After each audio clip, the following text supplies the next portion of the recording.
हाँ है, अभी बनवा लिया। ऐसा नियम बन गया है कि सीधे 10वीं की परीक्षा देना, बीच में कोई परीक्षा देने की गरज ही नहीं। हाँ। नहीं, उनको 6 महीने में करा देंगे उतना। मुझे मालूम है प्रश्न क्या आने वाले हैं, वो तो मुझे मालूम है। अक्षर नंदन है, लेकिन अक्षर नंदन पे क्या है ना, हर साल परीक्षा दिलवाते हैं और वो वही परीक्षा है जो सरकार में दे। हाँ, फिर 8वीं 9वीं 10वीं में करवाते हैं, लेकिन हमने तो वो भी नहीं किया है। और अक्षर नंदन में कोशिश वो करते हैं, लेकिन हम तो बिना खोली के ही पढ़ाते। खोली है ही नहीं हमारे गुरुकुल में, खोली है ही नहीं।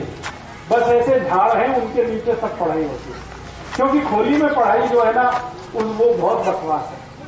खोली में पढ़ाई कैसी होती है, बेंच है, सभी उस पर बैठेंगे, ठीक है। अभी क्यों बैठना बेंच पे, हमको माहिती नहीं, बच्चों को हम बिठाते हैं। बच्चों को बैठने का अभ्यास नहीं होता। अगर आप उनको जबरदस्ती बिठाएंगे ना, तो 10-20 मिनट में वो बोर हो जाएंगे। वो ऐसे करेंगे, वैसे करेंगे, ऐसे देखेंगे, वैसे, क्योंकि उनको ये अभ्यास नहीं है बैठने का। और आपने मार मार के बैठेंगे, डिसिप्लिन, अनुशासन, बैठ बैठ बैठ। तो बेचारा जो कूदने वाला आदमी है, भागने वाला आदमी है, उसको 6 तास पकड़ के बिठा दिया आपने, गोबर गणेश। अब क्या करेगा वो। हर एक टीचर आ, चुप, एक भी टीचर घुसेगा, चुप। अरे चुप क्यों रहना उसको भाई, वो तो बोलने के लिए पैदा हुआ है, चुप होने के लिए नहीं है। एक भी टीचर घुसेगा, चुप, कीप साइलेंट, चुप रहो, बात मत करो, आपस में बात मत करो। वो बात नहीं करेगा तो उसकी मैत्री नहीं होने वाली एक दूसरे से। तो हम ऐसे मूर्ख लोग हैं जो उनको उल्टी उल्टी बातें सिखाते हैं। और दुनिया के सबसे मूर्ख हैं टीचर, जो उनको सिखाने के लिए जाते हैं। खुद को कुछ माहिती नहीं है, बच्चों को जबरदस्ती वो सब करा।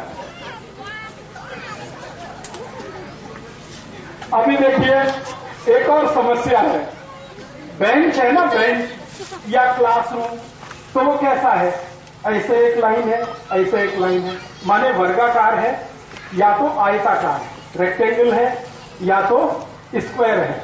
तो रेक्टेंगल है या तो स्क्वायर है, इसमें सभी स्ट्रेट लाइन है ना, ऐसे लाइन, ऐसे लाइन, ऐसे लाइन है। जिंदगी में क्लासरूम को छोड़कर कहीं भी स्ट्रेट लाइन होती नहीं, पूरे जीवन में नहीं है। कहीं बता दो मुझे, झाड़ स्ट्रेट लाइन है, पहाड़ स्ट्रेट लाइन है, नदी स्ट्रेट लाइन है, विहिर स्ट्रेट लाइन है, कैनाल स्ट्रेट लाइन है, कुछ भी स्ट्रेट लाइन नहीं है जीवन में। तो आप क्यों जबरदस्ती उसको स्ट्रेट लाइन में फंसा रहे?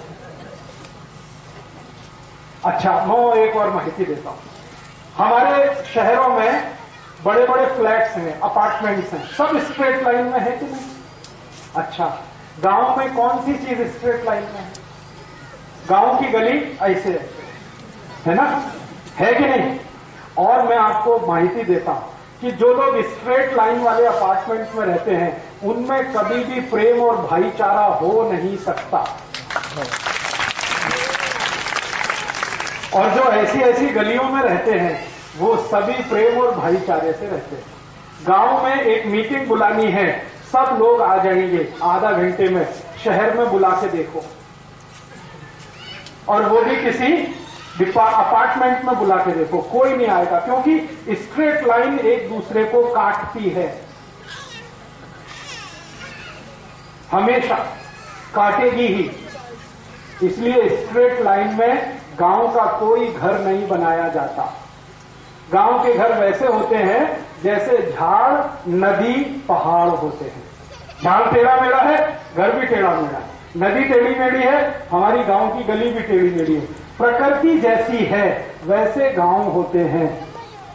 तो इसलिए गांव में प्रकृति जैसा प्रेम, भाईचारा है, और शहर जो स्ट्रेट लाइन है वो प्रकृति के विरुद्ध है। इसलिए दुनिया के हर शहर में मारामारी और काटाकाटी सबसे ज्यादा, और गांव में प्रेम और सद्भाव सबसे ज्यादा। तो हम बच्चे को कहां भेज रहे हैं? क्लासरूम में। वो स्ट्रेट लाइन है, सत्यानाश हो रहा है उसका। और रोज 6 घंटे मार मार के बिठा रहे, चुप बैठ, बात मत कर, इसको मत दे, उसको मत दे। उसके लिए आपने जेल बना दिया। स्कूल नहीं है, जेल है। और जब छुट्टी होती है ना, कैसे भागते हैं बच्चे, जैसे जेल से छूटे। पूछो ना इन बच्चों को,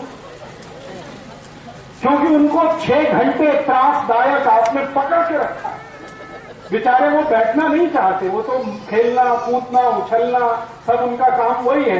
आपने पकड़ के बिठा लिया, फिर 6 घंटे बाद टन टन टन टन घंटी ऐसा तेज भागेंगे जैसे जेल में से भागे हैं। और किसी भी बच्चे के दिल को पूछो, कल शाला जाने का है? नहीं जाने का। क्यों नहीं जाने का? त्रास है उसको, मानसिक त्रास है। आप घर में देखो, बच्चे स्वतंत्र हैं, खेल कूद करते हैं, इधर उधर भागते हैं, सो जाते हैं, खा लेते, पी लेते। ऐसी ही शाला होनी चाहिए जैसा घर है।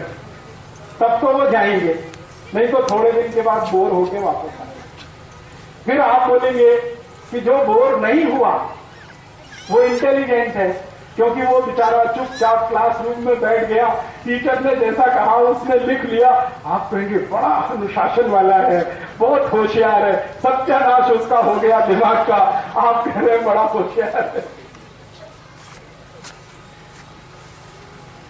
बच्चों का स्वभाव बिल्कुल वैसा होता है जैसे गाय के बछड़े का।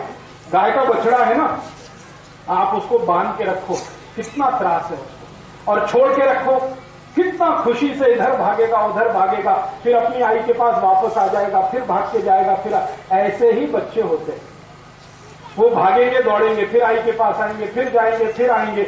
ये जो उनका विकास है, ये जीवन का सबसे बड़ा काम है। ये स्कूल नहीं दे सकता, ये घर में हो सकता है थोड़ा, नहीं तो गुरुकुल में हो सकता है। ऐसा गुरुकुल जहां डिग्री के लिए नहीं पढ़ाया जाए, तो वैसा गुरुकुल बन जाए। ऐसा मैं इन लोगों से कई साल से बोल रहा हूं, करवड़ी में कर लो, थोड़ी बहुत जगह है, थोड़ी बहुत और ले लो, सब लोग 10-10 टका अपने पैसे निकालो, क्योंकि ज्यादा पैसे अपने लिए नहीं रखना। हाँ, अच्छा नहीं है। देखो, ज्यादा पैसे अपने लिए रखोगे तो पाप होगा, और पाप के भागीदार आप सब। अपने लिए कम से कम रखना, समाज के लिए ज्यादा रखना।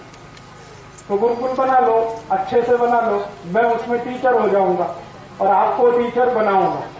फिर आप बच्चों को पढ़ाएंगे, फिर एक गुरुकुल से 2, 2 से 5, 5 से 10, ऐसे पूरे महाराष्ट्र में खोल देंगे।